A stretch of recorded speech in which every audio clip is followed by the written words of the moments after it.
The McCallister family in Home Alone was never meant to be an accurate depiction of a middle class lifestyle. They were always loaded. I don't know why this is a type of article or social media post that needs to go around every once in a while of people just being like, how could the McCallisters afford that house, afford a nice Parisian vacation with their extended family members? Chris Columbus actually has weighed in on it. Catherine O'Hara's character is a very successful fashion designer. The dad does something. And there was recently this post from Bloomberg saying how in 35 years since Home Alone, being able to afford a house like that in the suburbs has become unattainable to many, as well as the vacations. And look, housing prices have gone up ridiculously, but that was an unattainable lifestyle even in the 90s. And that wasn't an oversight on behalf of screenwriter John Hughes or Chris Columbus, who directed it.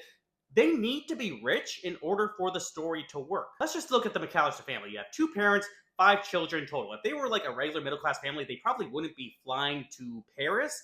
They might drive a few hours to go visit family. Even if you leave the house while missing a kid, you could look in the back and be like, oh, we forgot about Kevin, turn the car around. No, they need to be in a situation where they cannot turn around. That's why they need to be in an airplane. That's when Kevin's mom realizes they forgot him. But even everything leading up to the plane ride, you need extra stuff in there. You need all of these extended family members. In fact, they go to the airport using two vans. So if you had a parent in each van, they might not see Kevin in their van and they'd just be like, well, Kevin's just in the other van. And you need a big house for them to be in so that Kevin can be reasonably separated from everyone else when the morning of, after the power went out and no one's alarm went off and they're all rushing around, he wouldn't be disturbed or no one would think to open his bedroom door. But in fact, he wasn't even in his bedroom because his mom sent him to the attic bedroom the night before. And so he's kind of separated from everyone else and everyone is rushing around. They're not thinking, let's check the attic for Kevin. He's probably taking care of it himself. So in order for Home Alone to work, you need a giant house. You need multiple modes of transportation to move a lot of people, more than usual, so you